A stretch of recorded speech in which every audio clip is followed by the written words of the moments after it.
Oh hi, I didn't see you there. I'm Austin, welcome to Game Grooves. Today I'll be covering Valhalla, Cyberpunk Bartender action.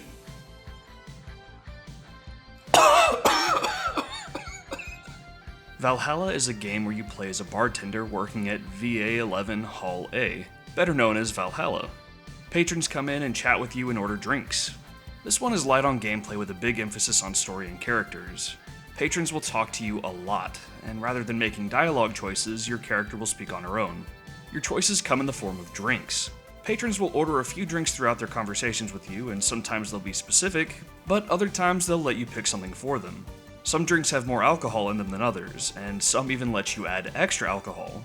Get enough alcohol into a patron, and they may get drunk, changing what they tell you about.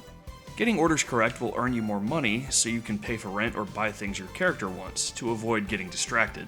But getting orders wrong so you can intoxicate the guests can be a lot more interesting. This is a great beer game, as you can play the game entirely with one hand and have a beer in the other. It may look boring, but on a night when you have nothing to do, give it a spin, and it may surprise you. Music plays a fun, superficial role in the game. It doesn't affect the patrons, but each night you can set the music in the jukebox, so you get to decide the atmosphere for the bar while you're running it.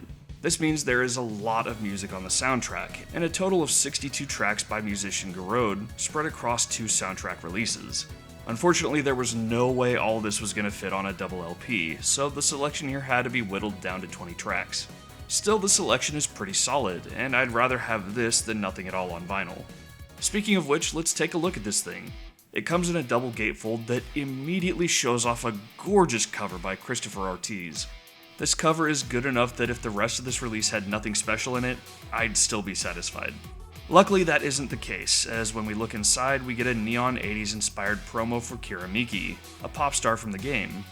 Flipping to the back, we get a silhouette of the front cover, along with a track list. The LPs themselves come in a number of variants, all of them sharing the common factor of having one blue and one pink disc. Mine was part of the second pressing, which came in blue and pink with black marbling. You can't see it terribly well while spinning it, but it looks just incredible when you hold it up to the light. Just gorgeous. It also came in regular blue and pink transparent for the first pressing, as well as blue and pink with white marbling and blue and pink with black splatter for the third pressing. The first and second pressing sold out a while back, but the third pressing is still available on Black Screen Records for €32. The goodies don't end there, as tucked inside there's also a Kira Miki poster, a fictional interview with Kira Miki, as well as download codes for both the full soundtracks as well as a remix album. All of this presentation just puts a smile on my face, and it's great to own something physical that's so big and polished for such a small game that I really love. The music doesn't blow me away or anything, but it's chill to listen to and quite enjoyable. There are a number of good tracks here, but after the thumping music and drinks and conversation, Safe Haven plays when you finally make it back home and gives you a nice chill beat where you can relax a moment, making it my song pick for this album.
that's Valhalla.